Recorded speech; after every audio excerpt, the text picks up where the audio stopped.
hand slammed against a wooden door so hard the frame split. On the other side, a girl pressed her back to the wall, clutching a child to her chest. The door buckled again. Splinters flew. She didn't scream. Screaming made it worse. She'd learned that years ago. The child in her arms shook but stayed silent. They'd all learned. Outside, boots crunched on gravel. A voice called through the gap. Not angry. Worse than angry. Calm. The kind of calm that meant a rule had been broken. Her name was Mara. She lived deep in the Ozark hills, where no road led anywhere an outsider would go. Out here, rules were the only law, and the man who made them was the only judge. Tonight, Mara had hidden her brother. What came next would decide if any of them ever saw daylight again. Stay with me on this one. The homestead sat at the end of a road that didn't have a name. No mailbox, no number on the gate. Just a rusted chain across two posts and a hand-painted sign that read private. Beyond that, a quarter-mile of dirt track, then the house. If you could call it a house. It was more like something the hills had swallowed halfway and then spit back up. 3 structures joined by covered walkways. A main cabin with a porch that sagged in the middle. A long shed they called the schoolroom. And behind that, a smaller building with a padlock on the door. That one the children didn't talk about. Mara was 23. She was the oldest of 6. After her came Elias, 19. Then the twins Ruth and Josiah, 15. Then B, who was 10. And then there was Caleb, 7 years old. Small for his age. Quiet in a way that worried Mara more than any noise ever could. Their father called himself the Patriarch. Not Dad. Not Father. The Patriarch. He'd been using that title for as long as Mara could remember, and the children were trained to say it the way other kids said sir, with their eyes down, with their hands still, with no follow-up questions. Now here's the thing. From the outside, it might have looked like some backwoods family just living off the land. People in the nearest town, Holcomb, which was 31 miles of gravel road away, knew almost nothing about them. A man came in once a month for supplies. Flour, salt, kerosene, ammunition. He paid cash. He didn't talk. A few folks had tried asking about his family over the years. He'd just stare through them until they stopped. But inside that homestead, things ran on a system. The Patriarch had rules for everything. When to wake, when to eat, when to speak, when to be silent. There was a schedule nailed to the wall of the main cabin, written in his handwriting, and it covered every hour of the day from 5 in the morning to 9 at night. Deviation was not a word he used. He used disobedience. And disobedience had consequences. The consequences were precise. First offense, you lost your next meal.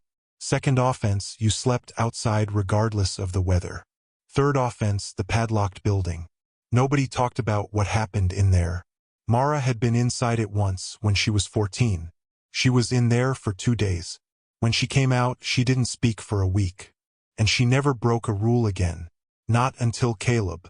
The children had never been to school. They'd never seen a doctor. They had no birth certificates, no vaccination records, no social security numbers. As far as the state of Missouri was concerned, most of them didn't exist. The Patriarch had delivered each one himself, right there in the cabin. He'd cut the cords. He'd written the names in a leather book he kept in the locked building out back. That book was the only record of their lives. Their mother had been there once. Mara remembered her, barely. A quiet woman with thin wrists and a habit of standing in doorways like she was waiting for permission to enter rooms in her own home. She disappeared when Mara was 8. The Patriarch said she'd left, gone down the mountain and never come back. He said that's what the outside world does. Takes people and it doesn't return them. The children believed him because there was no one else to believe. Mara had been raised to accept that the outside world was poison, that the government took children, that strangers carried diseases and bad intentions, that the hills were the only safe place on earth, and their father was the only man who could protect them from what was out there. She believed it for a long time, longer than she should have. Because when you've never seen anything else, you don't know what else looks like. But something had started to change in Mara. It happened slowly. A crack, then another, until the whole foundation was weak enough that one good push could bring it down.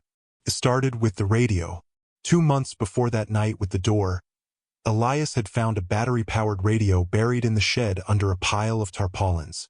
Old, forgotten, left over from a time before the Patriarch decided the outside world had nothing worth hearing. Elias brought it to Mara in secret.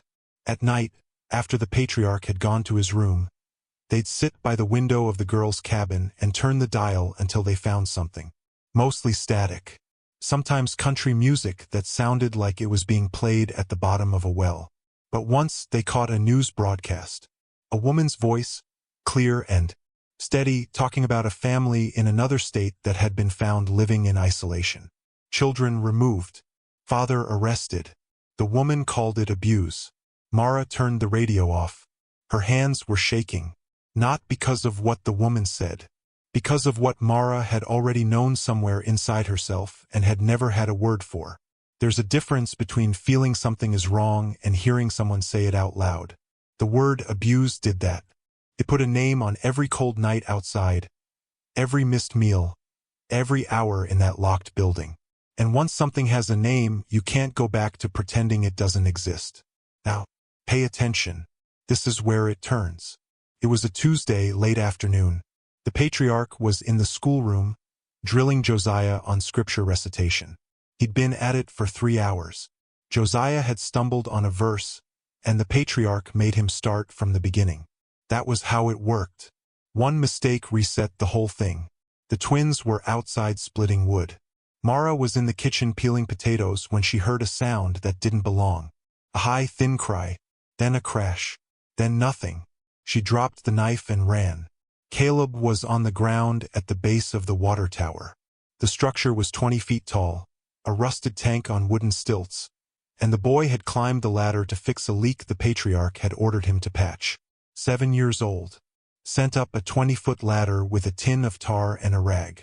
He'd slipped on the 3rd rung from the top and fallen straight down onto packed dirt. His left arm was bent at an angle that arms don't bend. The bone hadn't broken through the skin, but it was pushing outward just below the elbow, stretching the flesh tight. His face was gray. His lips were white. Mara scooped him up.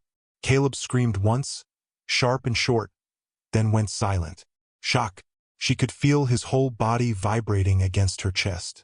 She carried him to the main cabin, laid him on the table, called for Elias. When Elias saw the arm, he looked at Mara and said the thing they both already knew. He needs a hospital. But here was the problem. The Patriarch didn't allow hospitals. He didn't allow doctors. He'd set Ruth's broken finger himself 2 years back with a splint made from a stick and a strip of cloth. He'd poured grain alcohol on cuts and called it medicine. Ruth's finger still pointed sideways. The Patriarch called it healed. Ruth called it nothing because Ruth had learned not to call it anything at all. Mara made a decision in about 10 seconds. And those 10 seconds changed 6 lives. She sent Elias to the schoolroom to keep the Patriarch occupied. Ask him a question about scripture. Anything. Keep him talking. Then she wrapped Caleb's arm in a dish towel, carried him to the old truck parked behind the shed, and drove. She'd only driven twice before, both times on the property. But she'd watched her father enough to know the basics. Clutch, shift, gas. The truck lurched down the dirt road in 2nd gear, grinding and shaking, and Mara didn't stop until she reached Holcomb. She walked into the county clinic holding a boy with no last name, no insurance, no records, and a broken arm that needed immediate attention. The woman at the front desk asked questions Mara didn't know how to answer. Date of birth, address, guardian's name, insurance provider. Mara said, "Please just fix his arm." The woman started to explain that they needed information first. Mara said it again. "Please, just fix his arm." A nurse walking past saw the angle of Caleb's elbow and pulled them straight back to a room. They set the arm, put it in a cast, gave Caleb something for the pain that made his eyes glaze over and his breathing slow. A nurse brought him a juice box and a sticker. He stared at the juice box like it was from another planet. He'd never had one. He didn't know you had to push the straw through the foil. Mara showed him. She held the box while he drank. And something about that moment, her brother drinking apple juice from a box with a cartoon on it, something about how small and ordinary that was, made her throat close up. Because it shouldn't have been extraordinary. It should have been any Tuesday. And it wasn't. Mara drove back before dark. She carried Caleb inside and laid him in his pallet. She told the patriarch the boy had fallen, but the arm wasn't broken, just badly bruised. She'd wrapped it tight with a splint. The patriarch looked at the wrapping, looked at Caleb, looked at Mara. He held that look for a long time. Then he went back to his room without a word. That night, the homestead was quiet. Not the bad quiet, the other kind. The kind where everyone exhales at the same time and nobody flinches. Mara sat on the porch with Elias, watching the last of the daylight slip behind the ridge. Caleb was sleeping. The twins were inside reading by lantern light. Bee was humming something in the back room. It almost felt like peace. It almost felt like they'd gotten away with it. Mara let herself believe, just for a minute, that the worst was behind them, that the arm would heal, that nobody would ask questions, that life would go back to what it was. Believe me, it wasn't over, not even close. 3 days later, a car came up the dirt road, not the patriarch's truck, a white sedan, county plates. It stopped at the chain across the gate, and a woman got out holding a clipboard and a manila folder. She wore a gray jacket and flat shoes, and she had the look of someone who had driven a long way and wasn't planning to turn around. The patriarch saw her from the porch. He didn't move. He just watched. The woman ducked under the chain and started walking toward the house. Now here's what Mara didn't know. When the clinic treated Caleb, they'd flagged it. A child with no records, no name on file, no guardian present. Brought in by a young woman who couldn't answer basic intake questions. Missouri law required the clinic to report it. They called County Social Services that same afternoon. County Services sent someone out.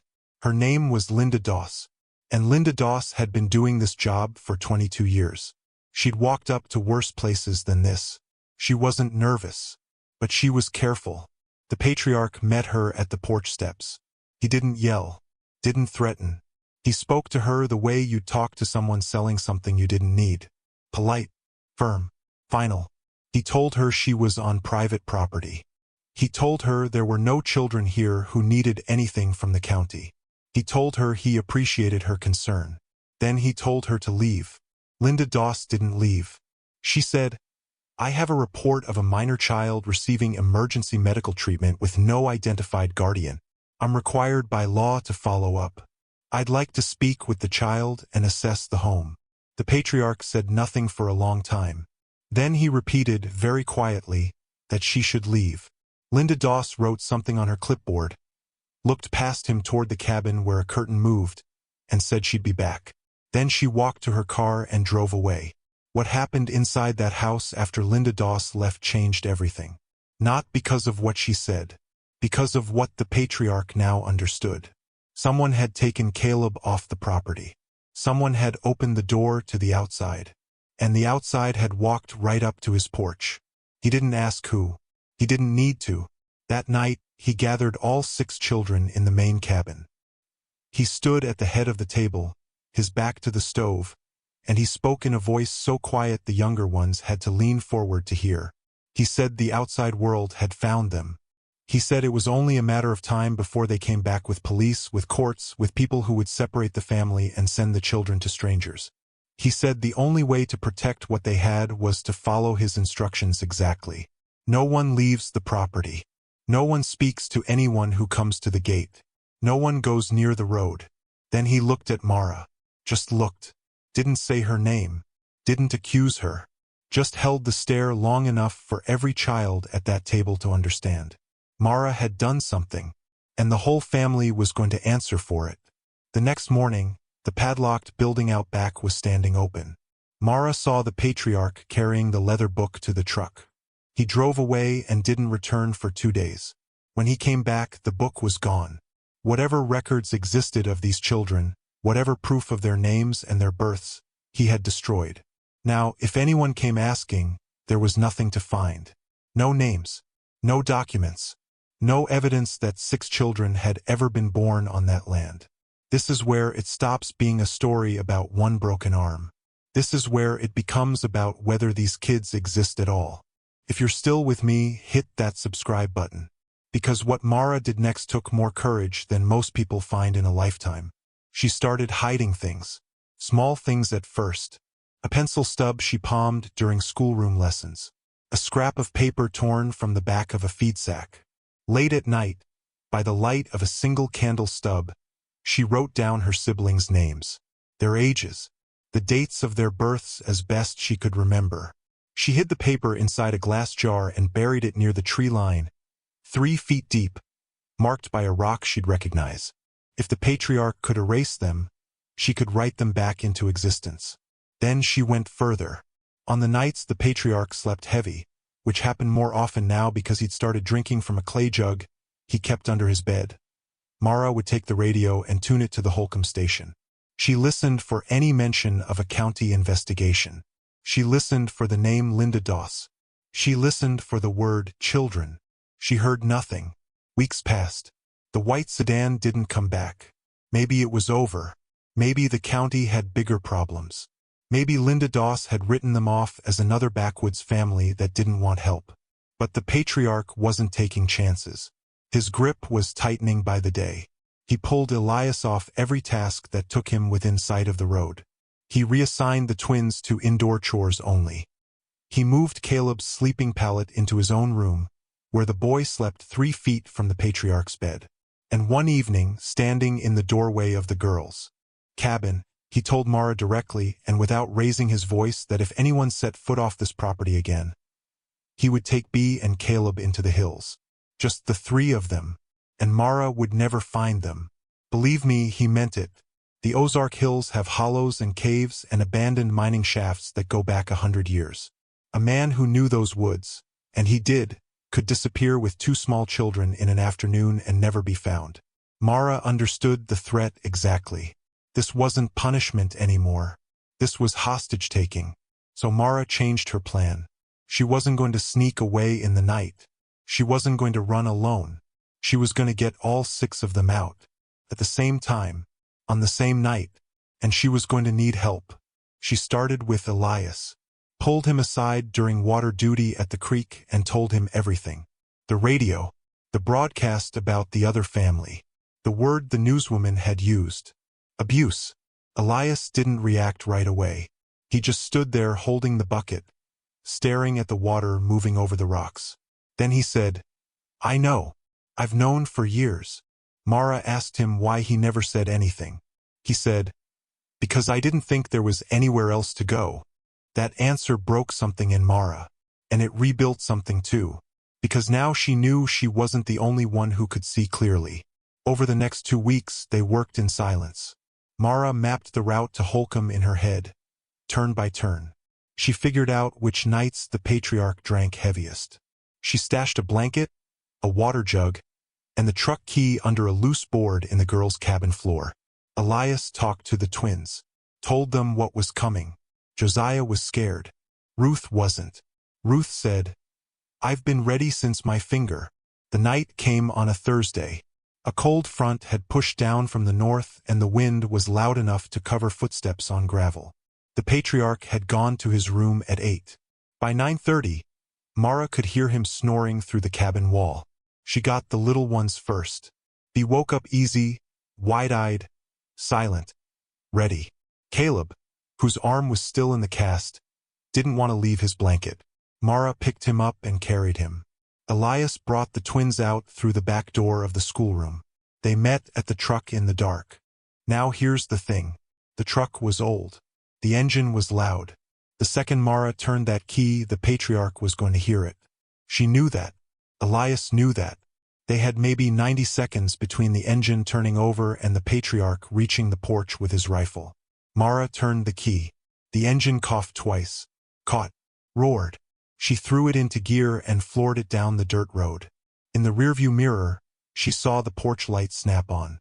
Then a figure stepped out. Then the figure moved toward the steps. Elias, sitting in the passenger seat with his arm braced against the dash, said one word, "Faster." She pressed the pedal to the floor. The truck fishtailed on loose dirt, tires spitting gravel into the dark. Behind them, the porch light was getting smaller, but it wasn't gone. Mara kept her eyes on the road. The children kept their eyes on the rear window. Nobody spoke.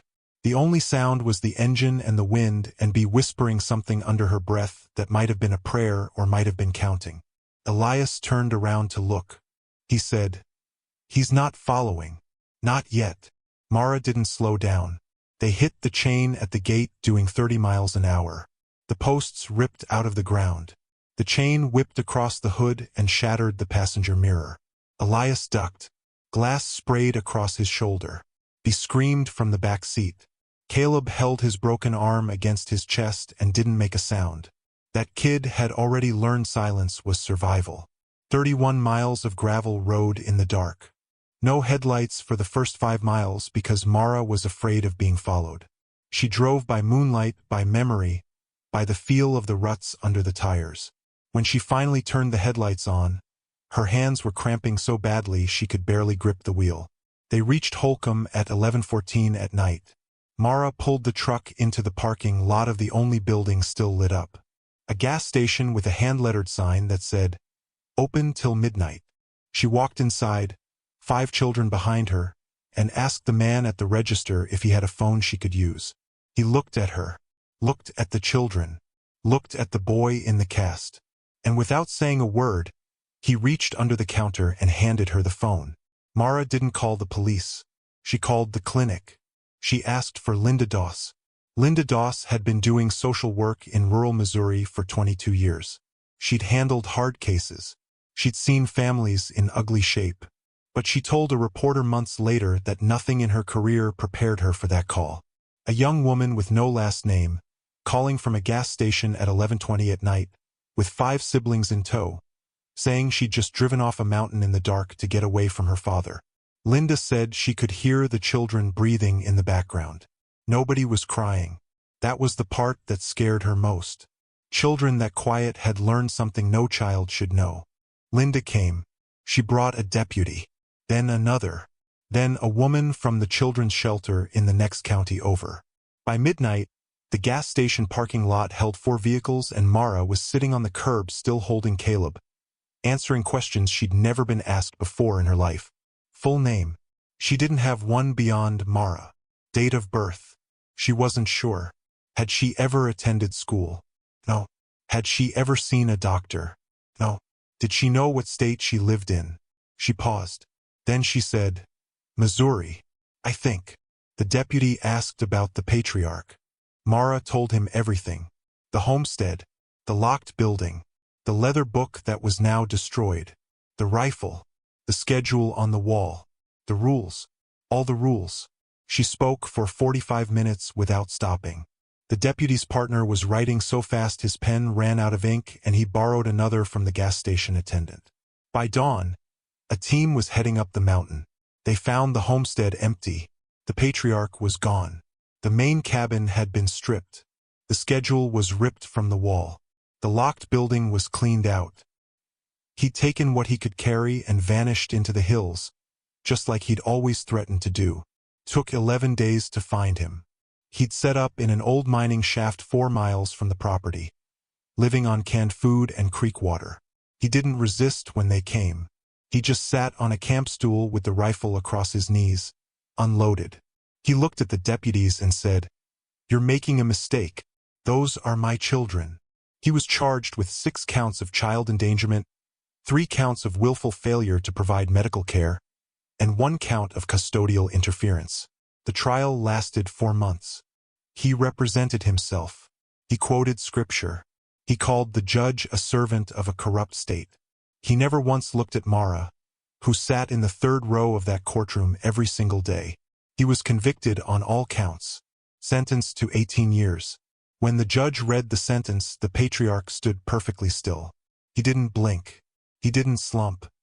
He looked at the wall above the judge's head like he was reading something written there that no one else could see. Then the bailiffs led him out. He walked the way he always walked, straight back, steady pace, like the world owed him something and would eventually realize its mistake. He never looked at the 3rd row, not once. But here's what stays with me about this story. After the verdict came down, Mara walked outside the courthouse into the afternoon sun. It was September, warm and still. Elias was waiting on the steps with the twins. Bea was sitting on a bench eating an apple. Caleb was beside her, his cast finally off, opening and closing his hands slowly, flexing each finger like he was discovering what his own body could do. Mara stood there and watched them, just watched. No schedule telling them when to move. No rules telling them when to speak. No boots on gravel. No voice through a cracked door. Just 5 kids sitting in the sun, doing absolutely nothing.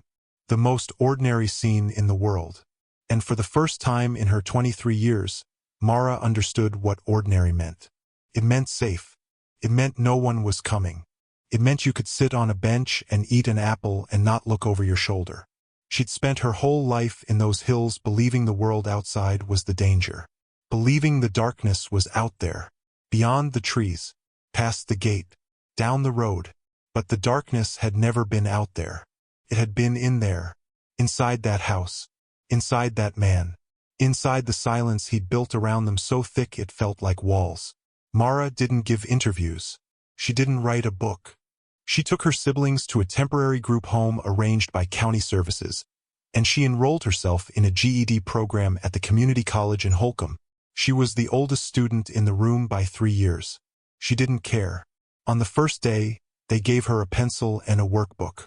She held them the same way Caleb had held that juice box, like they were proof of something she hadn't been sure was real. Elias got a job at a feed store in town.